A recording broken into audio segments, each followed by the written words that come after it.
This channel does not promote any violent, harmful, or illegal activities. All content provided by this channel is meant for an educational purpose only. ঝকঝকে performance, চোখ ধাঁধানো innings, বল হাতে বিধ্বংসী spell, সবেতেই Singh is king. কেউ ঝড় তুলেছেন bat হাতে, কেউ আবার বল হাতে ব্যাটারদের ফেরাচ্ছেন ডাগ আউটে, বিপক্ষকে ছাড়খাড় করে দিচ্ছেন। অর্শদীপ সিং নিজেকে প্রমাণ করেছেন বারবার। ওভারে 5 ছক্কা মেরে ভারতীয় ক্রিকেটে আগ্রাসী হয়ে উঠেছেন রিঙ্কু সিং। কয়েক বছর আগে যুবরাজ হরভজন আরপিদের মতো সিংদের দাপট দেখা যেত। এবারের আইপিএলেও সিংদের সিংহ হয়ে ওঠার গল্প কিছু কম নেই। প্রভসিমরান সিং 2019 সাল থেকে পাঞ্জাব কিংসে রয়েছেন। 4 বছর বিশেষ সুযোগ পাননি। নিয়মিত সুযোগ পাওয়ার পর থেকেই ভালো খেলছেন।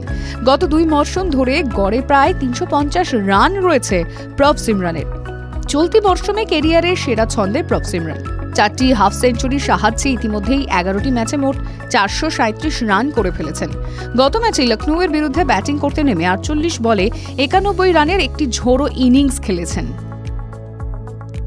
অর্শদীপ সিং পাঞ্জাবের হয়ে খেলছেন এই সিংও। এখনো অবধি আইপিএলে মোট 76 ম্যাচ খেলেছেন অর্শদীপ। নিয়েছেন মোট 92টি উইকেট। এই মরশুমে এখনো মোট 11 ম্যাচ খেলে 16 উইকেট নিয়েছেন। দলের বোলিংয়ে বড় ভরসা তিনি। আসন্ন ইংল্যান্ড সফরে টেস্ট সিরিজ প্রবল সম্ভাবনা রয়েছে অর্শদীপ সিংয়ের।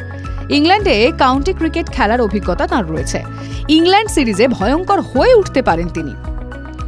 রিঙ্কু সিং কেকেআর স্কোয়াডে 2018 সাল থেকে প্রথম 3 বছর বিশেষ সুযোগ পাননি। এখন কেকেআর ব্যাটিংয়ে স্তম্ভ, মিডল লোয়ার অর্ডারের ভরসা তিনি। 2023 সালে রিঙ্কুর সেরা মরশুম ছিল। সে বছর 14 ম্যাচে 474 রান করেন। ওই বছরই গুজরাটের বিরুদ্ধে শেষ ওভারে 5 বলে 5-6 মেরে ম্যাচ জিতিয়ে সাড়া ফেলে দেন। ভারতীয় দলের দরজাও তাঁর জন্য খুলে যায়। চলতি মরশুমে এখনো অবধি খুব বড় ইনিংস খেলতে পারেননি, তবে প্রতি ম্যাচে কার্যকরী ইনিংস এবং পাশাপাশি ভালো ফিল্ডিং করে অনেক রান বাঁচাতেও দেখা যায় তাকে। শশাঙ্ক সিং আইপিএলে প্রথম সুযোগ পান 2023 সালে। খেলেছিলেন হায়দ্রাবাদের হয়ে। 2024 সালে পাঞ্জাব দলের সুযোগ পান শশাঙ্ক। গত বছর থেকেই দলের ব্যাটিং আক্রমণে গুরুত্বপূর্ণ ভূমিকা পালন করেছেন তিনি। গত মরশুমে 14 ম্যাচে 354 রান করেছিলেন, যার মধ্যে 2টি হাফ সেঞ্চুরিও ছিল। চলতি মরশুমেও বেশ ভালো পারফর্ম করেছেন শশাঙ্ক। এখনো অবধি 9 ইনিংসে একটি হাফ সেঞ্চুরি সহ 214 রান করেছেন। রমনদীপ সিং 2022 সালে মুম্বাইয়ের হয়ে আইপিএলে সুযোগ পেলেও ওই সিজনে ম্যাচে বিশেষ সুযোগ পাননি রমনদীপ। গত মরশুম থেকে কেকেআরে রয়েছেন। খুব বেশি সুযোগ পাননি কখনোই। খুব অল্প সময়ের জন্য ব্যাটিংয়ে দেখা গিয়েছে তাকে। তবে দলের ফিল্ডিংয়ের ক্ষেত্রে নিজের 100% দেন তিনি। ব্যাটিংয়ে বিশেষ প্রভাব না ফেলতে পারলেও ফিল্ডিংয়ে তা পুষিয়ে দেন রমনদীপ।